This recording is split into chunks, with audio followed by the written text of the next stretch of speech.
Ang tipo kong negosyo. Ang tipo kong negosyo. Mahahanap mo rin ang iyong perfect match. Ang negosyong magsisilbing inspirasyon sa iyo at makapagpapaunlad ng iyong kabuhayan. Hindi lang door number 1, number 2 at number 3 ang magbubukas para sa iyo dahil samut-saring business ang matutuklasan sa Ang Tipo Kong Negosyo. Bukas na ba ang tindahan mo? Kasi bumenta ka na sa puso ko. Kung trabaho ko ay isipin ka, malamang, yayaman ako sa kaka-overtime. Miss, saan pwede magpa-register ng business name? Pwede ba? Sa tabi mo? Dito sa negosyo ko, murang benta ko sa lahat. Dahil, sa'yo lang ako magmamahal. Ang tipo kong negosyo.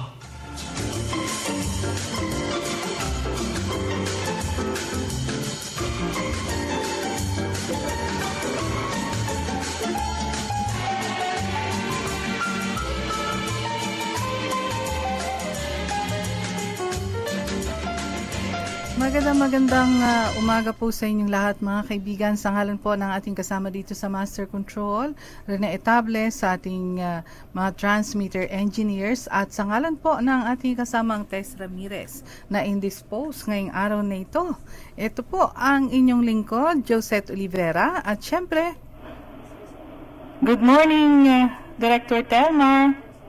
Good morning, partner Josette, at good Yes. morning din sa ating mga suking taga-subaybay sa programang Ang Tipo Kong Negosyo. Buti naman at sinamahan mo ako ngayong umaga. Live na live tayo. Yes.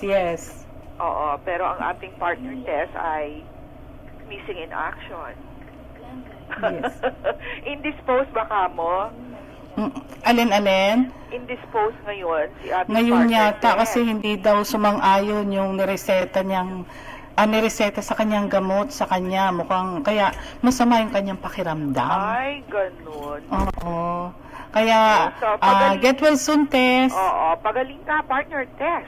Anyway, Yes. tuloy-tuloy ang programa katulad ng buhay at natapos na nga ang Pasko, partner. Yes, At oo. ngayon ay pinaghahandaan ng mga Ay, kababayan salamat natin nga ay- pala sa pinadala mo. Ay, oo Thank naman. you. Pasasalamat yun sa May iyo. utang ako sa iyo. Ano yan? Mga pasasalamat lang yan sa lahat ng tumulong sa ating programa.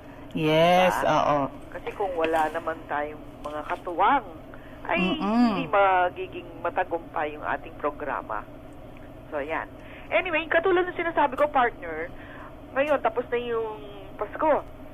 So, ang Oo. pinaghahandaan naman ngayon ng mga tao, yung pagsalubong sa bagong taon. Yes. Diba? Pero may isang katanungan dyan. Ano ba yun? Di ba, pagka umpisa ng bagong taon, lagi tayong gumagawa ng mga New Year's resolution. Oo nga. Ito kayang itong 2013, ilang porsyento kaya dun sa mga pinangako natin na resolution ang natupad? Natutupad. Oo, totoo yan. So, yan ang tema ng ating programa ngayon. Natupad Yes. ba ang ating 2013 New Year's resolution? Okay. Gumagawa ka ba ng listahan yan at the beginning of the year? Hindi. Ay, hindi. How do you plan your New Year? Di ba kumbaga sa company, lagi Ano may lang, strategic basta plan. kailangan early lang. Maagang magising. At saka, ayun, magpakasipag. Kasi may katamaran din ako eh. Walang ka-stress, ano? Oo. Buti naman. Hindi, bagay-bagay lang naman yan kung depende sa tao, di ba? Oo nga. Oo. So, anyway, sa DTI naman kasi, kami, ang mandato naman namin talaga is to enable business and to empower consumers. Yan ang aming slogan, kumbaga. At proud ako to say, I have bragging rights over that kasi ako yung nag-suggest niyan. Daga. Oo. So, para naman dito sa ating programa sa Ang Tipo Kong Negosyo, syempre meron tayong sariling New Year's resolution, di ba, na makatulong sa ating mga MSMEs. At Yes. na-feature natin yung iba't ibang mga priority industry clusters ng DTI. Nandiyan na yung SSF din, tsaka yung industry road mapping, industry clustering, yung Yes. ating mga local and national trade fairs, Diskwento Caravan, PBR, BPLS, NAC Oo. Pinoy. Ang dami! Ang dami talaga ng programs ng DTI, ano? Napakadami, partner. Oo, at itong latest nyo, itong price monitoring system and open store locator. Oo, Yan, yan, oo. talaga. Bago natapos ang taon na yan, happy kami na ilunsad yung price Oo, monitoring talagang system na yan. ang tsaka dami yung ng open store programs na locator. na-realize.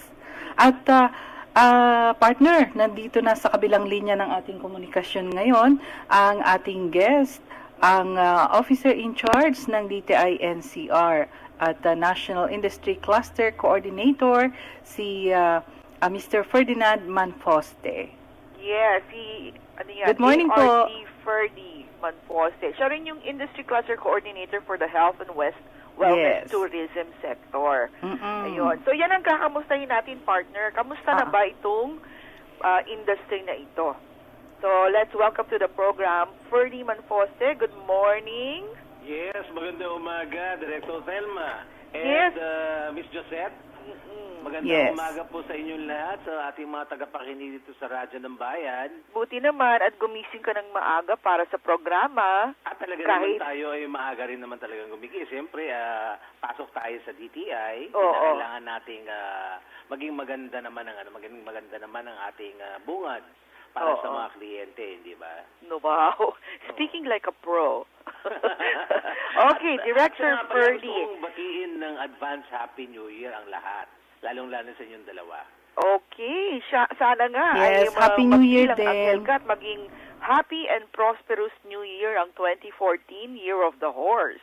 Oo, lalo-lalo na kung halimbawa susundin natin yung mga kaninang mga positibong sinabi ninyo, no, na narinig ko, na spihado ko, wala naman, hindi magiging maganda sa 2014 nating lahat.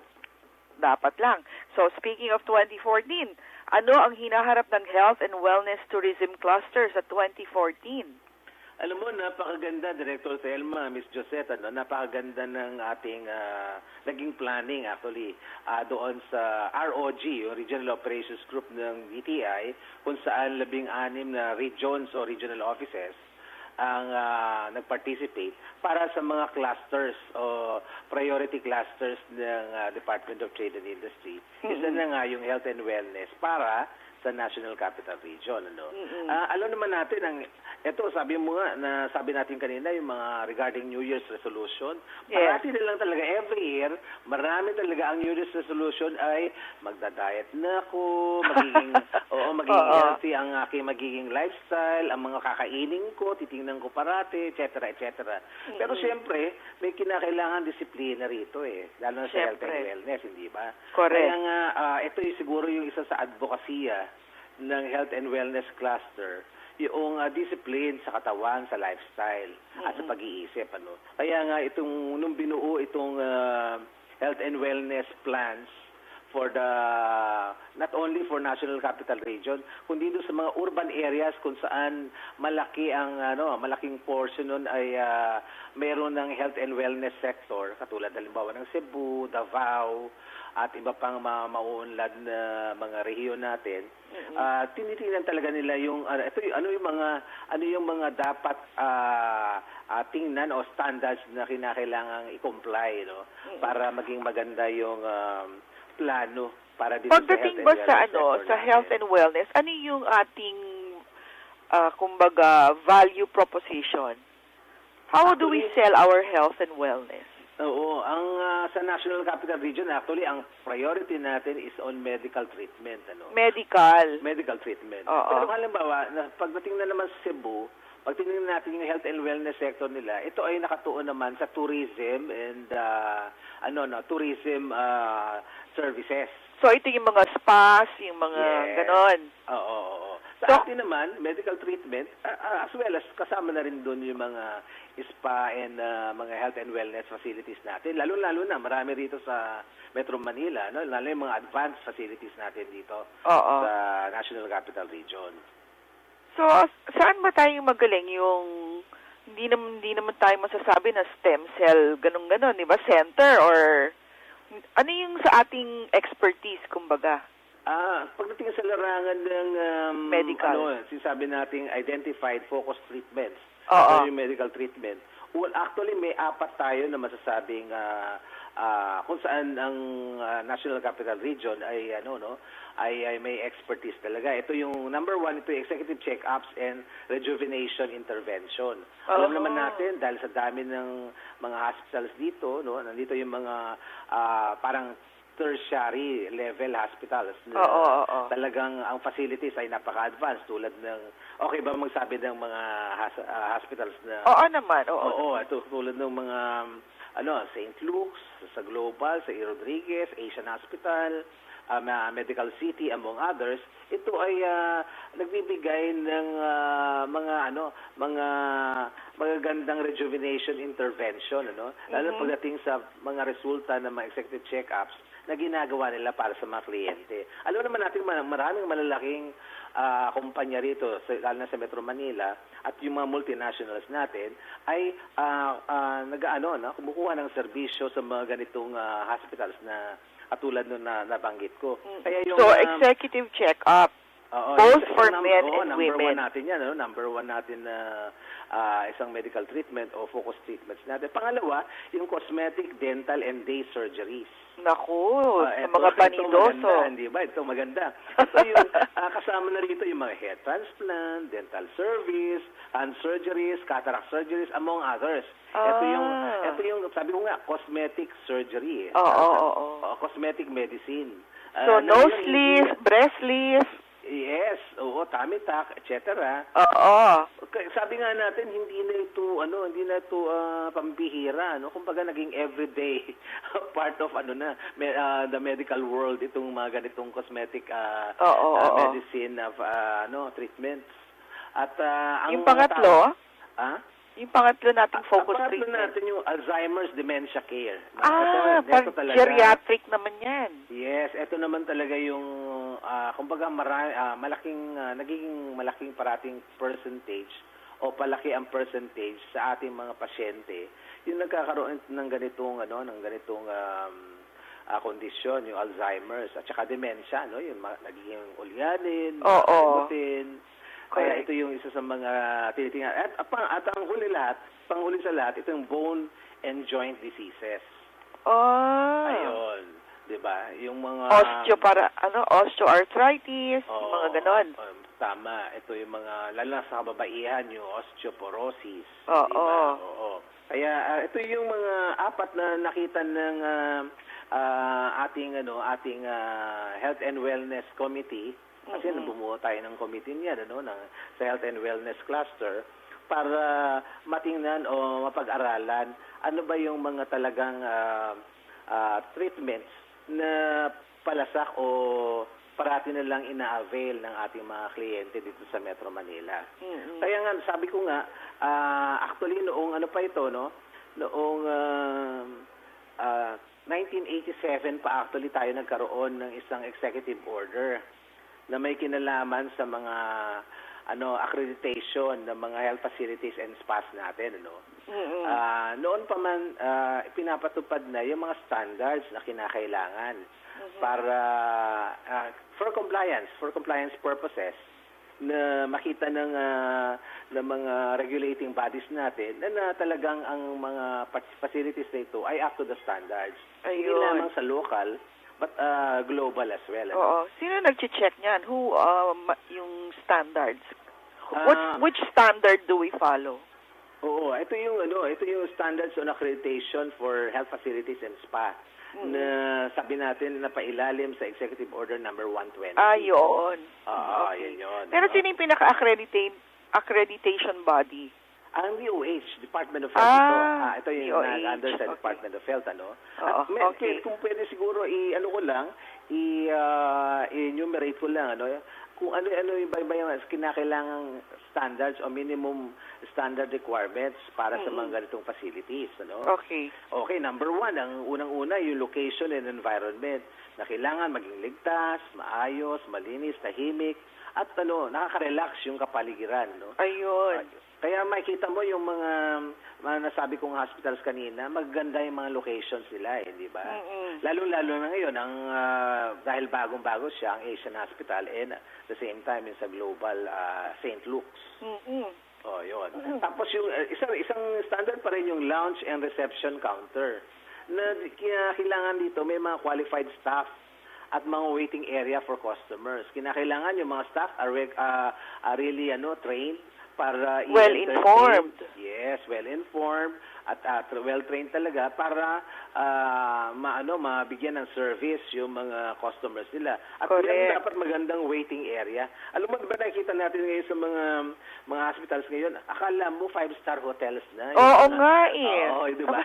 Yung mga stores sa loob, restaurant. At saka yung mga facade nila, tsaka yung mga waiting area, akala mo parang nasa lobby ka lang ng hotel. Correct. Diba? Nakaka-relax talaga. Tapos isa pang standard na tinitingnan din natin yung mga washrooms. Na dapat may malinis at sapat na bilang ng mga washrooms natin for both male and female. Toilet paper. Toilet paper. Sabon. Tama na yan, di ba? Pati yung mga mga hand soap, at kung ano-ano pang kinakailangan sa mga washrooms.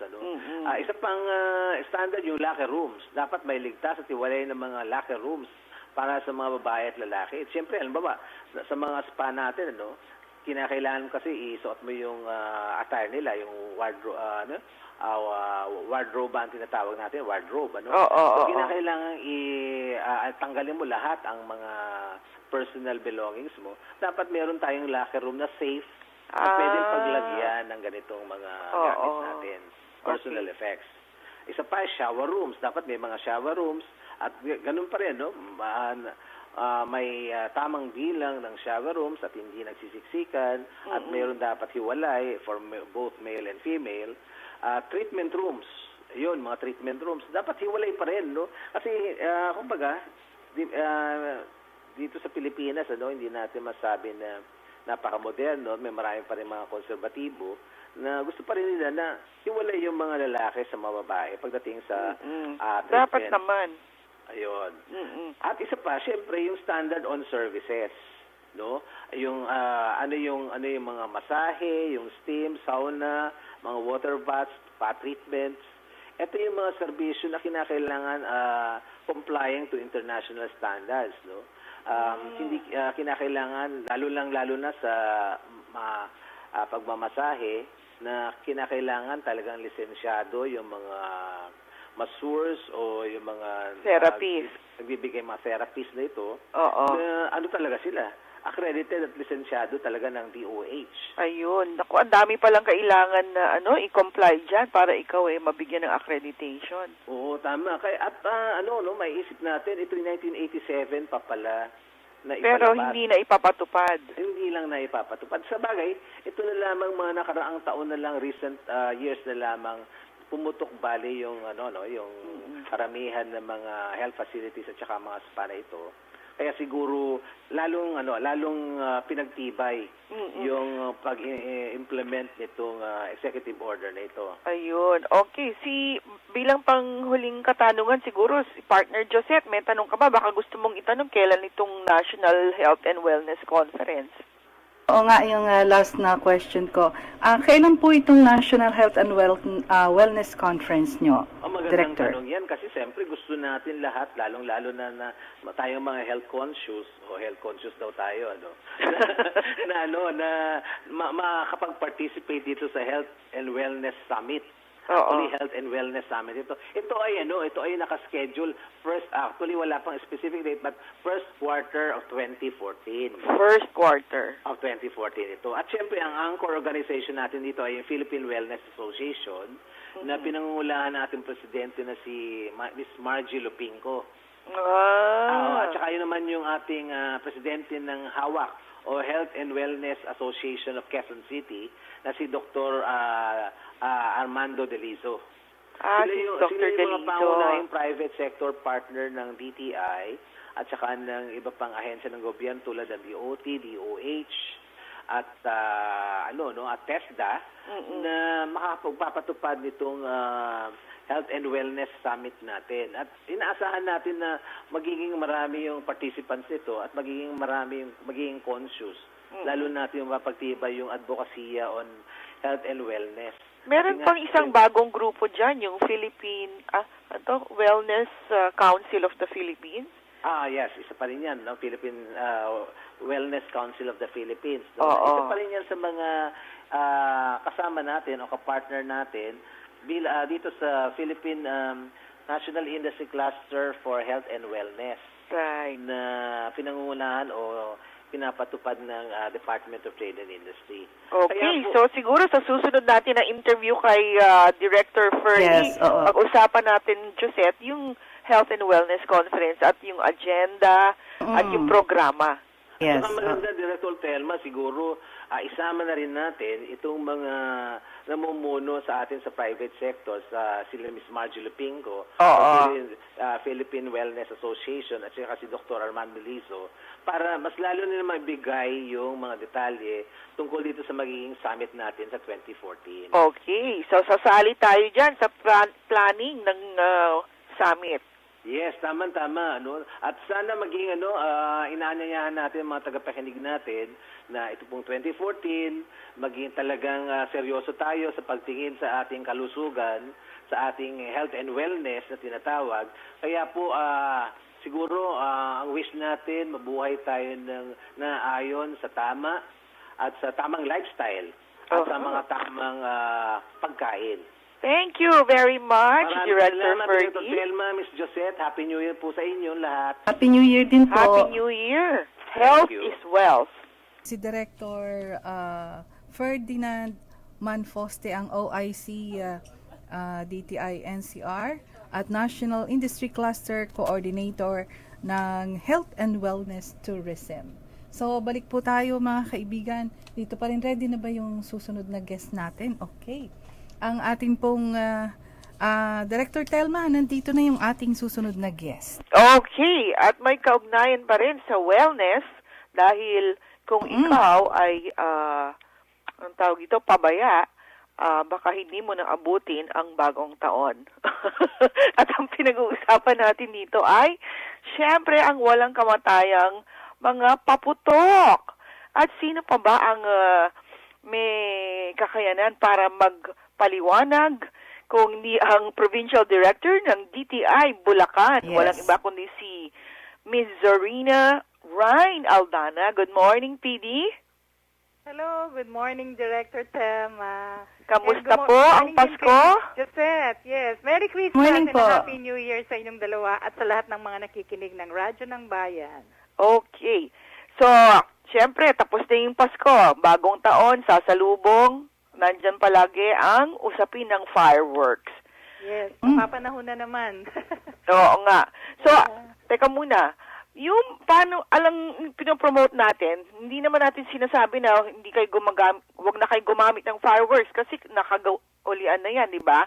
Pero ano yung mga Nagawian na. DTI certified fireworks para sigurado sila na ito ay ligtas para sa kanilang mga katawan, di ba? Yes, so unang Director Tel, ang gusto kong nga ipaabot sa public na ang DTI ingat paputok ang ating ina-advocate, no? Kasi it has been matagal na ang industry na yan kasi malaki ang livelihood na nagbibigay dito sa Bulacan, especially sa Bukawi, Santa Maria area. That's why tayo sa DTI, yung advocacy natin for safety, lalo na sa mga manufacturers and retailers, palagi yan. So, ito yung ating palaging sinasabi sa kanila.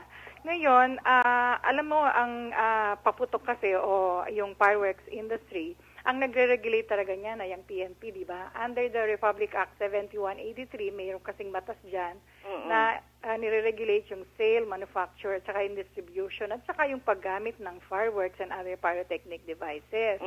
Ang DTI, pumapasok tayo doon sa PS, no? So ngayon, mayroon kasing lumabas noong 2004 pa, na dapat lahat ng paputok meron ng PS o yung PS license yung mga manufacturer. Yes. So ito yung katunayan na dumaan sila sa testing at may kalidad yung mga paputok na binebenta. So PS yun yung Philippine standard. Yes, so ito yung Philippine standard natin. So mayroong Philippine National Standard yung mga paputok na rin. Kaya lang hindi lahat ng paputok na nakikita sa market covered yan ng PS license, no. Yung mga sa ngayon as of now meron tayong mga 14 na mga manufacturer na ginawaran na ng PS license ng BPS natin o yung Bureau Product Standard. Nanguna dito yung Dragon, of course, nung sila yung nauna at nagpalo na yung mga 14. Doon sa PNS kasi, ang sinasabi, kailangan mayroong gumawa sila ng yung manual para sumunod sila yung quality management system. Ito yung detalyadong pagpapatibay na yung paggawa ng paputok ay may sistema at organisado at saka talagang may kalidad o talagang minemeasure, no? Yung paggawa niya, even yung factory layout nila maayos. Oo. So, gaano kadalas natin minomonitor itong mga factories na ito, PD-Line? Yes. Every year, meron tayong surveillance and product audit na ginagawa sa kanila. So, every year, kasi nire-renew nila yung PS license sa atin, sa Bureau Product Standard. So, hindi po pwedeng maglabas ng mga produkto ang mga manufacturer na ito na hindi dumaan sa surveillance o yung product audit na ginagawa natin annually. Ayun. Anong karaniwan na nakita ninyong mga paglabag? Actually, makikita na lang natin yan, Director Tel, dun sa market. Like, every week, every day, nagmo-monitor tayo dun sa mga retailers, no, dito sa Bukawi, sa Santa Maria, or sa Garay, Baliwag, hanggat, nakakalat na yung mga product. So, ang sinasabi natin sa public na please patronize na lang po yung mga produkto na may PS mark. Oo. Kasi ibig sabihin yan, yung mga manufacturer natin na sumunod na dun sa kanilang PS license, di ba? Nagawaran sila ng license, nagdikit na sila ng sticker o yung PS mark sa kanilang produkto. Ano nga yung mga brands na ito? Banggitin na nga natin. Okay, hindi naman sa tayo nagpo-promote, Director Tel, no? Pero in fairness lang sa mga kumuha na ng lisensya sa Bureau Product Standard natin, of course, unang-unang kumuha sa atin, matagal na ito, yung Dragon Fireworks na may San Rafael, Bulacan.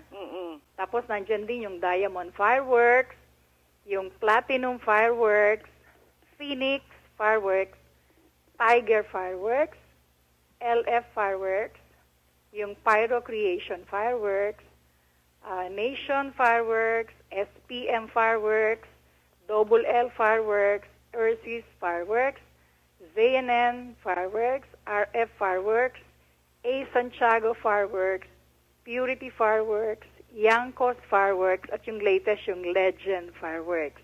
Ayun. So, ito lamang dapat ang tangkilikin nila, itong mga brands na ito. Opo, ito lamang yung mga nagawaran ng PS license ng Bureau Product Standard. Ibig sabihin, yung kanilang produkto pumasa sa testing.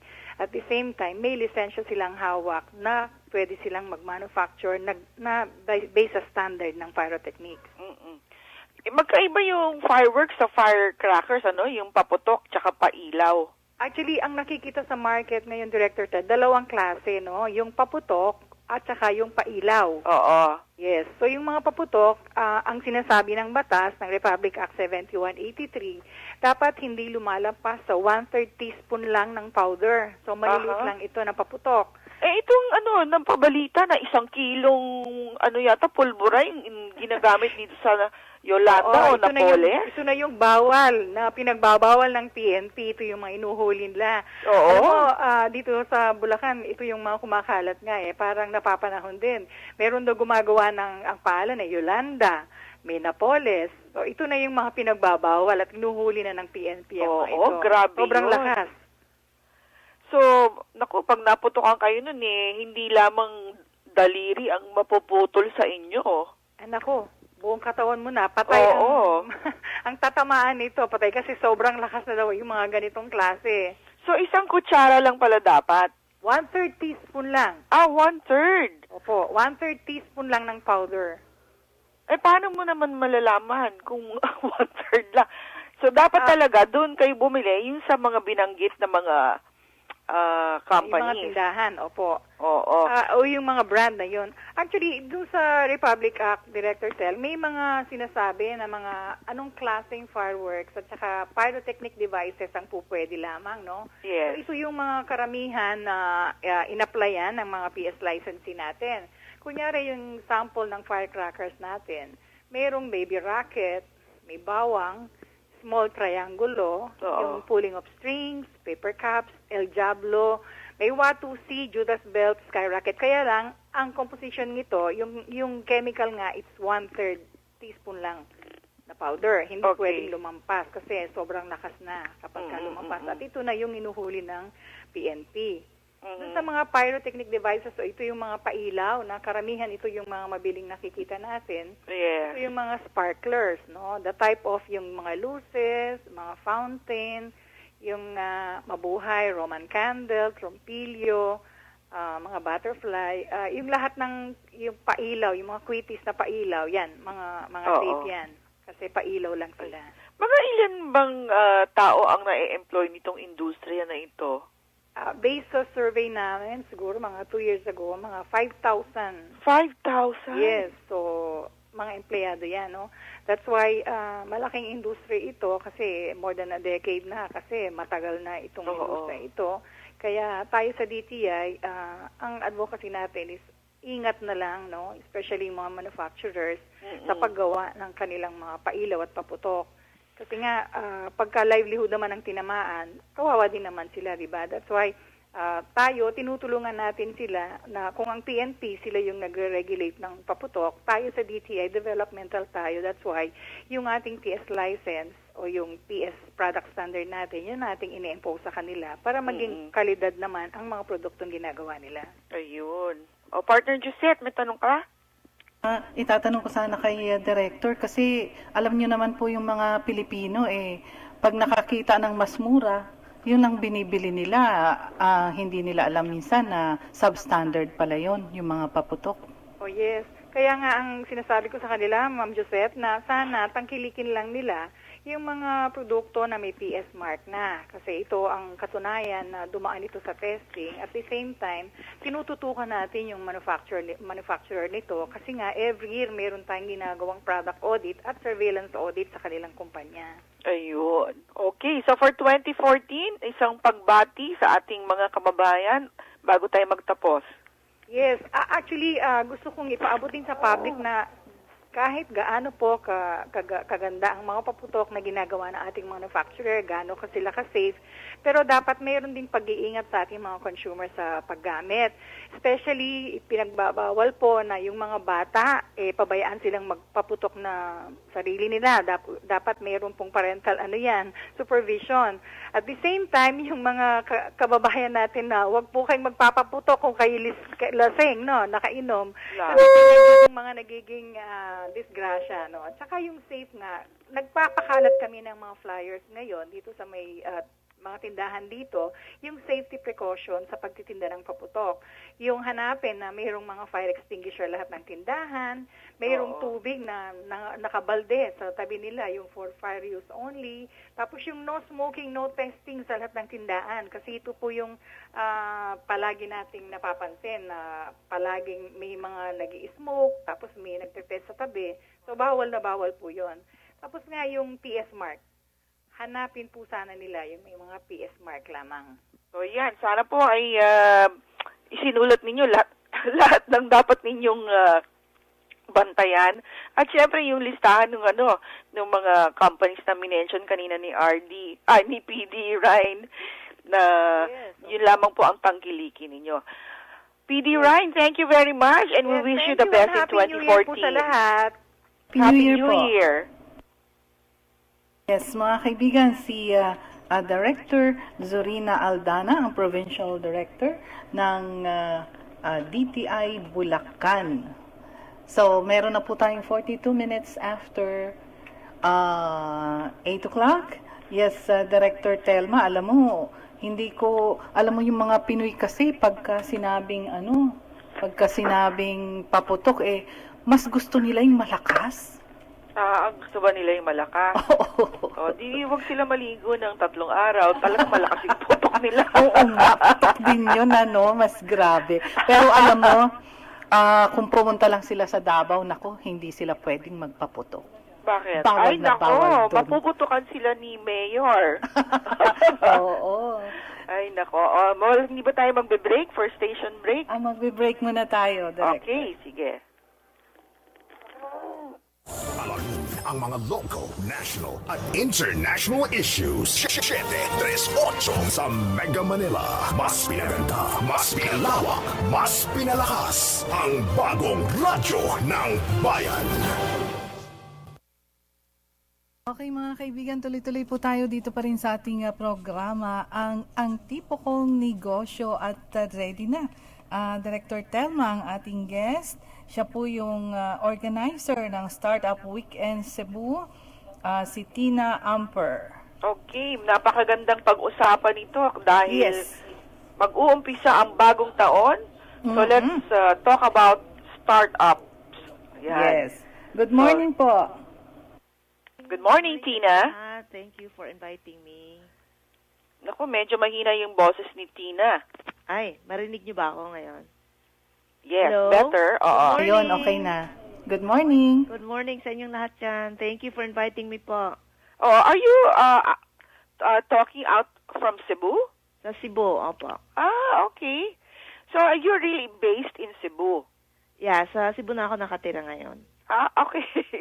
So, maganda itong Startup Weekend Cebu. Maybe you can tell our listeners more about this. Yung Startup Weekend Cebu, weekend workshop. We're trying to encourage and inspire and teach people how to mag-umpisa ng tech startup na business na gumagamit ng either website or mobile application. So, pwede kayong gumagawa ng mga games katulad ng Angry Birds or pwede din mini Facebook or mga mini Twitter. Weekend lang to, Friday night hanggang Linggo ng gabi. So, para lang makapag-experience yung mga tao dyan kung paano maggawa ng startup business na gumagamit ng website or ano.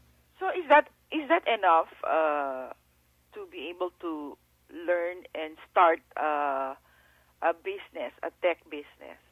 Opo, pwedeng introduction lang po. Hindi naman malaking business ang ginagawa. Introduction lang. Tapos usually, before kayo mag-attend ng workshop, prior to the workshop, may binibigay kaming mga maliliit na assignment na pwede nyong mag-research kayo bago kayo magpunta sa weekend. So, open ito po sa lahat. Maski wala kayong technical background, pag gusto nyong subukan kung paano mag-start ng tech startup, tech business, pwede kang mag-join. I see. Paano mo naisipan kailan mo pala to inumpisahan? How long have you been organizing startup weekends? Sa 2012 po. Pero itong startup weekend, ano po to, galing to po sa Amerika. Non-profit po ito. Ang startup weekend headquarters po ay sa Seattle, sa Washington. Sa the same city kung naasaan yung Amazon.com tapos yung Microsoft. So, para itong it's a global workshop para bang McDonald's na franchise. So meron silang template, meron silang tuturuan kayo kung paano gagawa ng weekend ng workshop. Tapos kahit sino sa buong mundo, maski sa Pilipinas or sa Amerika or sa Europe or sa Africa, pwede kayo mag-apply na kayo ang mag-organize. Tapos pag na-approve kayo, binibigyan kayo ng very detailed instructions kung paano mag-organize ng workshop. Tapos, and what do they get out of it? Ano po to, yung non-profit po namin to, advocacy namin, tumutulong po kami kung sa tech and startup community dito sa Pilipinas dahil ang maganda kasi ng tech startup po is hindi kailangan malaking puhunan para mag-start. Hindi mo na kailangan magrenta ng tindahan or equipment dahil yung kailangan nyo lang sa tech startup tatlo, no? May business idea kayo, tapos may computer kayo or internet na pwede nyong magawa yung software. Oo. Kasi meron namang tinatawag nilang open source software na walang bayad, no? And tapos the third part is may passion talaga kayo, tapos may partner kayong software developer or web designer na pwede makapagtulong sa inyong gumawa ng tech startup nyo. But how did you find out about this? How did you discover it? Naghahanap po kasi tayo ng mga bagong uso sa tech na pwede kong maitulong sa pwede natin maitulong sa mga tao. So, meron kaming connection sa tech community, sa may mga Filipino-Americans, meron ding mga tech community dito sa Maynila, katulad nila Jay Fajardo, nila Jonathan Lansangan, tapos yung Globe tsaka yung Smart po. Susuporta po din sila ng Startup Weekend. Nag-sponsor po sila ang nagbibigay ng Wi-Fi. Dahil naman po, pag marami tayong tech startup, syempre, gumagamit din ng Smart tsaka Telecom. Smart tsaka Globe, mobile phones or yung network nila, ganon. Okay. Partner, may tanong ka ba kay Tina? Miss Tina, itatanong ko lang sana, ano ba yung bagong startups ang sumisikat ngayon at open na ba yung local traditional businessmen sa pag-invest ng mga startups? Okay. May itanong, ang sagot ko rin tanong sa inyo. Alam niyo ba yung website na sulit.com po? Ay, okay. Which one? Sulit.com. Sulit.com. Alam niyo yun, di ba? Sulit, oo. Oh, sulit. Sulit.com.ph. Yung nagbebenta kung gusto niyo magbebenta. Oo. Yun po, a few years ago, startup din po sila. So, yung founder niya po, si Mr. RJ David, tsaka yung asawa niya, pareho silang software developer, web designer. Ginawa nila yun mga a few years ago. Tapos ngayon, ang laki-laki na, di ba? Hindi mo akalain na startup yun. So, ganun lang din po ang how startup starts. Yung Facebook mismo, kung mga tao dyan, kung nakita nyo yung movie ng Facebook, tinatawag silang startup kasi it starts small. Tapos kung hindi nyo akalain, lalaki din yan. So, sulit.com is one of the big ones. Tapos may tinatawag yung mga OFW nating mga kaibigan, kung narinig nila yung website na senda.com. Senda.com. Pati yung senda.com. Senda, S-E-N-D-A-H. Kung nasa labas kayo, kung gusto nyo magpadala ng pera or gusto nyo magpadala ng goods or pagkain para sa mga pamilya nyo sa Pilipinas, magpunta kayo ng website ng senda.com. Pwede nyo nang mai-order doon. Pwede mong mag-order ng load sa Globe sa Smart, or kung gusto nyo bilhan yung pamilya nyo sa Davao ng electric fan, magpunta kayo ng website sa senda.com. Maski nasa Dubai kayo, pwede kayo mag-order ng electric fan sa relative so dapat nyo pala, kung mag-iisip ka ng isang tech business, kailangan hanapin mo kung ano yung pangangailangan ng mga taong bayan para yun ang pupuntahan nila. Exactly. Yun ang pinaka-simpleng idea, kung anong business idea ang maganda. Oo. Maghanap kayo ng problema, mga problema nyo mismo, iisipin nyo anong mga gawa problema ng nyo ngayon. Yun, tapos mag-isip kayo kung paano masolve yun. Ito yun.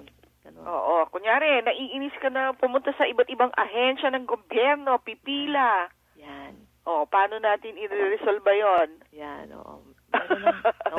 Meron na po maliliit na solution na ganyan po. Yan. Meron isip ka na ba, Tina, na startup para doon? Actually, meron na po. May website na ang tawag ay paypilipinas.com. Ano no? Ang pangalan? paypilipinas.com. Meron na. yung paypilipinas.com. Hindi po ako affiliated sa kanila, pero nakita ko lang yung website nila dahil kailangan natin gumagawa ng solution. So, naghahanap ako muna. bago kayo mag-start ng sarili niyong business, sana naman may time kayong mag-research kung anong nandyan na sa market, no? Oo. So, sa palagay mo, ano yung mga magandang ideas na pwedeng gawa ng yung problema na magandang gawa ng solusyon? Oo. So, it starts with kung ano talaga yung passion nyo, kung gusto nyo magluto, no? Di pwede kayong gumawa ng baka application or website na saan ang makakakita ng pinakamasarap na palabok, ganyan. Marami naman kayo nakakita na website ngayon na nagre-review ng mga restaurant. Meron ding napakasimpleng idea, 'di ba? Lahat tayo pag pagpupunta tayo ng tindahan, pumipila, no? Kung nagbabayad ng SS or nagbabayad ng Globe tsaka Smart, pumipila tayo, 'di ba? Correct. Kung kukuha ng passport, madaling araw tayo nagigising. So, may nag-iisip, sabi, ayaw ko pila. Mag-stand in line. Why doesn't the passport office just text me kung it's my turn in line na? Oo. So, meron din yun, tinatawag time free. Time free. Pag, ayun. tinetext ka, hopefully, pag yung passport office or a doctor's office nagsusubscribe sa application na ito, yung mga pasyente nila hindi na kailangan magpila ng ilang oras. Text na lang sa kanila, kayo, number 2 na kayo, punta na kayo rito, ganyan. Okay, so for 2014, mag-organize ka ba uli ng startup weekend? Anong mga projects natin? Oo, organize tayo ng startup weekend. Hindi lang po sa Cebu, meron po sa Manila. Itong Startup Weekend workshops dito sa Pilipinas po, although volunteer organized ito, sinusuportahan po tayo ng Department of Science and Technology, yung ICTO office. Si Commissioner Mon Ibrahim po ang napakagaling na supporter natin. Ayun, oo, kaibigan natin yan, si Mon. Nga Ang bait-bait po nila. So, sinusuportahan tayo sa Cebu, sa Davao, sa Manila. Tapos, sa early this month, meron tayo sa Bacolod. Sa 2014 po, nagpaplano din kami sa Cebu, sa June, sa Davao, sa November. Tapos sa Manila po, usually 2 yan Dahil ang Globe and Smart ang nagsusponsor. So, usually April yon, tapos June or July. Tapos may ibang city din na gusto daw nilang mag-organize din ng startup weekend. Katulad ng Zamboanga at saka Cagayan de Oro City. So, kung meron gusto mag-organize, nakipagtulungan kayo? Oo, kaming lahat po sa kahit anong city dito sa Pilipinas. Dahil connected kaming lahat kami organizer ng Startup Weekend. Ayun. Madali lang po mag-organize, hindi po mahirap. Oo. So, sana maimbitahan, makasama kami dun sa isa sa inyong Startup Weekend so we can see for ourselves how it goes. Yes po. Everybody's invited. This event is open to everybody. So, pwede kayong ang website po ay manila.startupweekend.org or cebu.startupweekend.org. Okay. Yan po. Well, thank you very much and have a happy new year, Tina. At syempre ay makikipag-ugnayan kami para sa startup weekends ninyo. Opo. And if I may just say a closing statement, Happy New Year sa inyong lahat. So, i-check out nyo po yung website namin, yung startupweekend.org, tapos yung organization ko po sa Visayas and Mindanao, ang tinatawag na www.techtalks.ph po. Thank you, Miss Very Tina much. Ampere. Thank you po. Thank you. Okay mga kaibigan, si Miss Tina Ampere, ang organizer ng Startup Weekend Cebu. At eto na, magda-drive my caravan schedule na tayo. Director. To start off yung inyong bagong taon, ito po ang mga pwede niyong abangan at salihan ng mga events. Sa January 10, ang Community-Based Cocoa Coir Processing Center Study Mission, dyan po yan sa DTI 4A, Mulanay, Quezon. At January 7 to 15, Coconut Festival, dyan din po sa DTI 4A, San Pablo City. At January 9 to 16, Sublian Festival and Fair. Ano pa ba? Meron pa ba? Siyempre sa yung sinulog fiesta natin sa Cebu, January din yan, at yung launch ng SSF sa Bohol and Negros Oriental. Kung interesado po kayo, makipag-ugnayan lamang po kayo sa pinakamalapit na DTI office. Ayan, partner. Paalam na tayo, partner. Okay, so dito na po natatapos ang huling episode ng Tipo last Kong na. Negosyo para po sa taong 2013. Partner, maraming salamat. Thank you din, At syempre partner. sa lahat ng ating mga supporters sa programa, maraming salamat po. At ang ating pangako, syempre, sa susunod na bagong taon, ay mas maganda pa at pinalakas na ang Tipo Kong Negosyo. Ito po ang inyong lingkod, Thelma Dumpit Murillo, nag-iiwan sa inyo ng isang magandang araw. Happy New Year, everyone, and happy weekend, partner.